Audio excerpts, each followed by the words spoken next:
Electric multiple unit trains of classes 414, 415 and 416 are equipped with two power braking systems, the automatic air brake and the electro-pneumatic brake.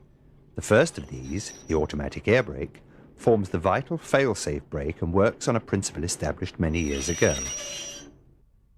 An air pipe running the full length of the train, and known as the automatic air brake pipe, is charged at a pressure of 70 pounds per square inch when the brake is released. Each vehicle of the train is equipped with a storage tank, called an auxiliary reservoir, which is also charged at 70 pounds per square inch via a non-return valve from the automatic air brake pipe.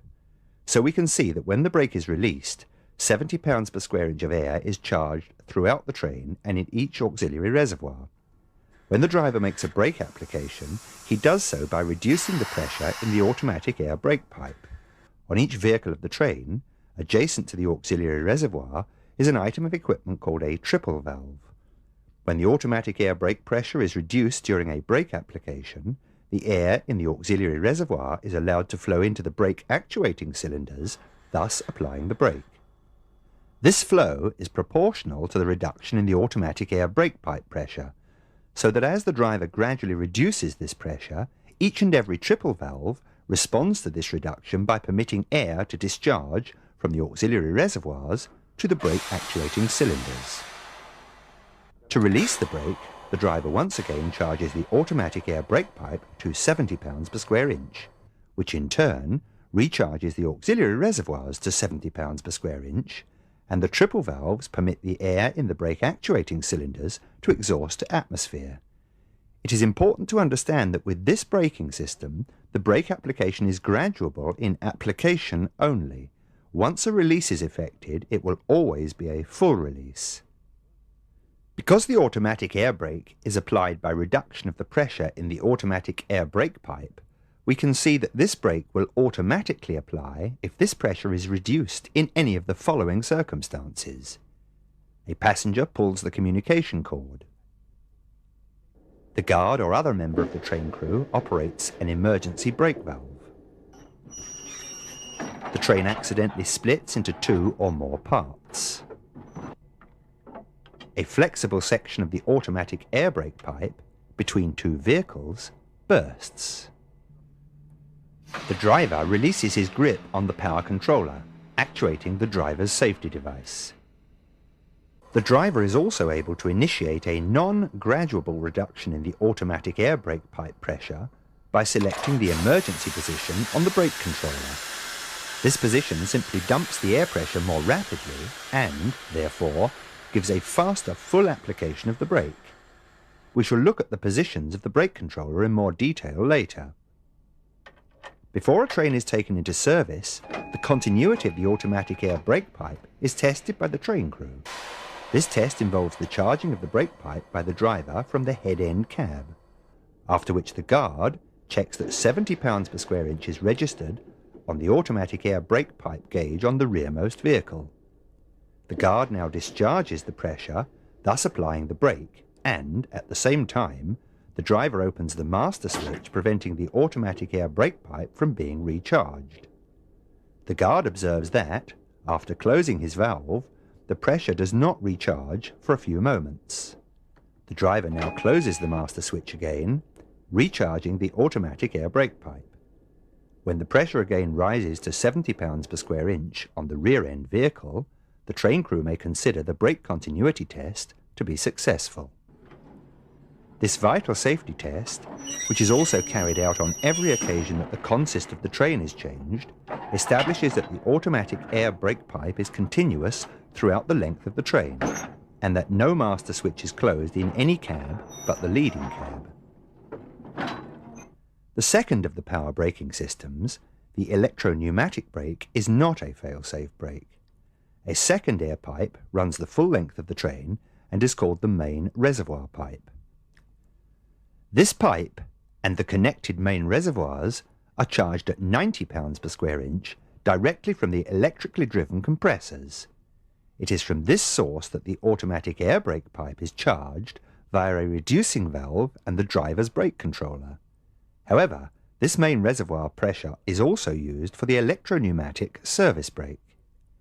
When the driver makes an electro-pneumatic brake application, he energizes train wires that run the length of the train and are carried between vehicles by a 27-way electrical jumper.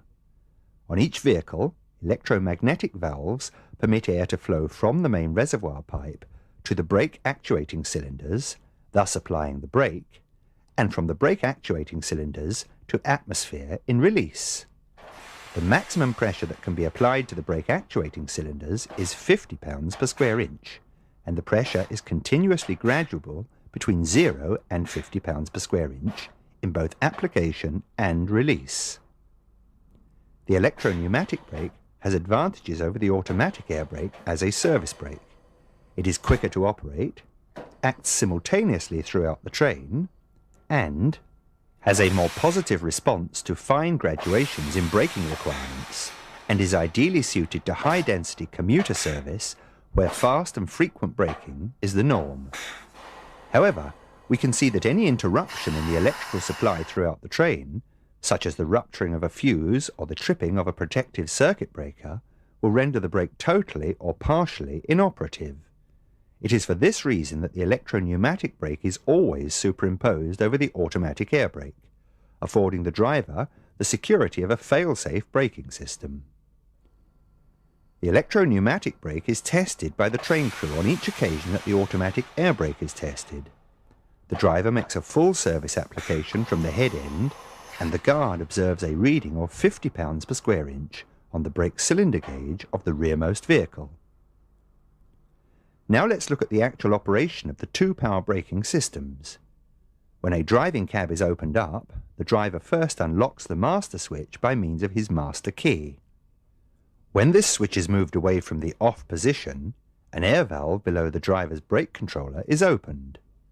Providing that the brake controller is in the release position, the main reservoir will now charge the automatic air brake pipe to 70 pounds per square inch. On the driving desk, the driver has a duplex gauge indicating the pressures in both the main reservoir and the automatic air brake pipe. Adjacent to this duplex gauge is a brake cylinder pressure gauge. As the automatic air brake pipe pressure climbs to 70 pounds per square inch, we can see that the brake cylinder pressure releases. Before we actually move the train, let's have a close look at the 5-position brake controller with which these trains are fitted.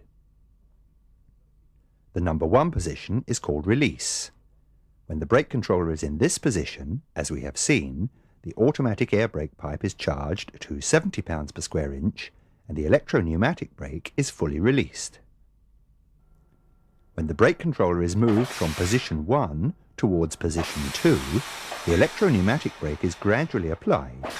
Each small movement of the brake controller towards the number 2 position will increase the pressure applied to the brake cylinders until the number 2 position is reached, when the full 50 pounds per square inch pressure is applied. Now, as the brake controller is moved back towards the number 1 position, each small movement will effect a reduction in the brake cylinder pressure. This continuously variable graduation in brake cylinder pressure is a feature of this type of electro-pneumatic brake and is known as self-lapping. During application and release of the electro-pneumatic brake, the distinctive sound of the electrical contactors can be clearly heard. When the brake controller is moved to the number 3 position, nothing appears to happen. However, any air pressure applied to the brake cylinders by the electro-pneumatic brake will be trapped there when the brake controller is moved to this position. Actually, the number 3 position, known as lap, is associated with the automatic air brake and is the neutral position for that braking system. We can see that as the brake controller is moved from the number 3 towards the number 4 position, air is discharged from the automatic air brake pipe, provoking an application of the automatic brake. If the brake controller is moved back to the number 3 or lap position, the discharge of air from the automatic air brake pipe ceases and the pressure in the brake cylinders is held steady. Further movement towards the number 4 position will again discharge air pressure from the automatic air brake pipe, causing a further rise in brake cylinder pressure up to a maximum of 50 pounds per square inch. Thus we can see that the movement of the brake controller between numbers 3 and 4 positions enables the driver to graduate the automatic brake application. However, when the driver moves the brake controller back to the release or number 1 position, all air pressure in the brake cylinders is discharged, and the automatic air brake pipe is, once again, recharged to 70 pounds per square inch. The number 5 position is called the emergency position. When the brake controller is moved to this position, the air pressure in the automatic air brake pipe is immediately discharged via a large port, resulting in a rapid build-up of brake cylinder pressure to a maximum of 50 pounds per square inch. When a driver selects the emergency position, he must leave the brake controller there until the train has completely stopped. Before moving to the power controller, let's just recap on the brake controller positions. Number 1. Release of both braking systems. Number 2. Full application of the electro-pneumatic brake. Number 3.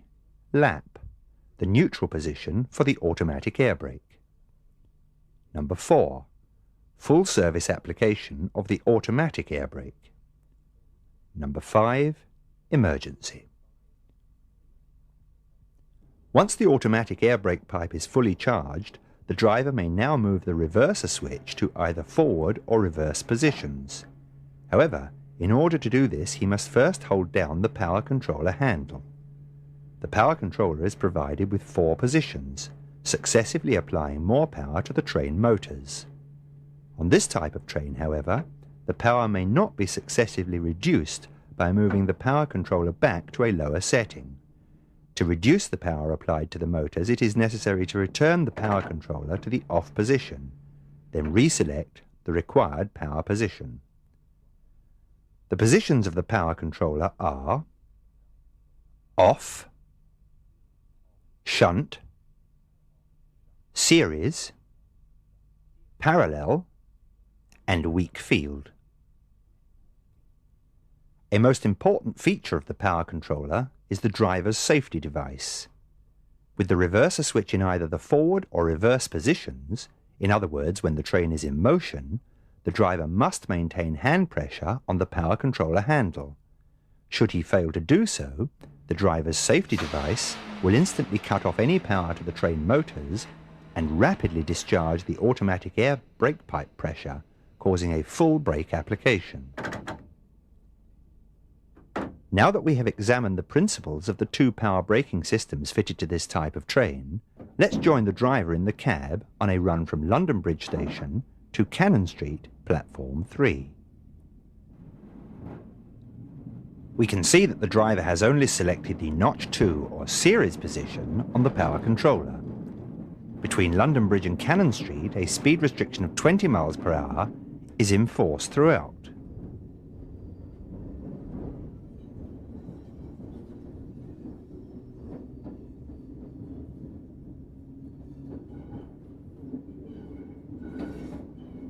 The driver now shuts off power, allowing the train to coast for a short distance.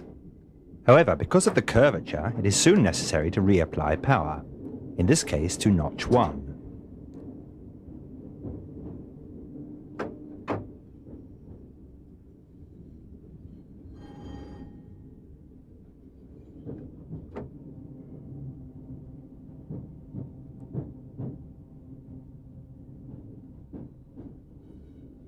As we clear Borough Market Junction, we can see that a tight right-handed curve is ahead.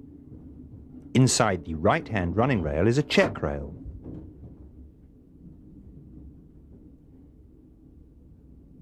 The driver cancels the AWS indication for the cautionary signal.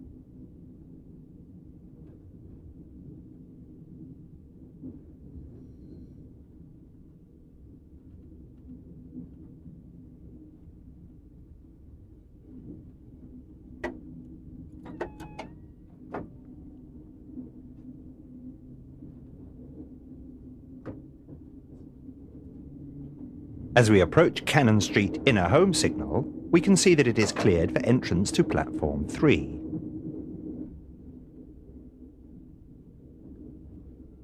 The driver takes power once again.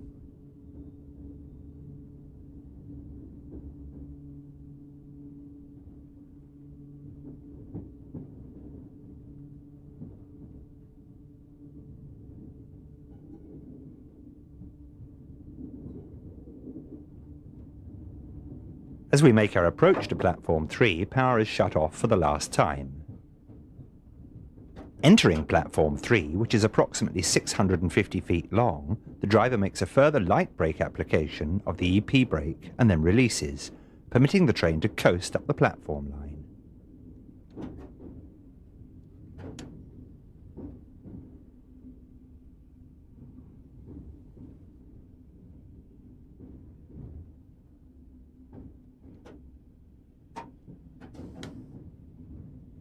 As the buffer stops are approached, a final series of EP brake applications are made to bring the train to a stop.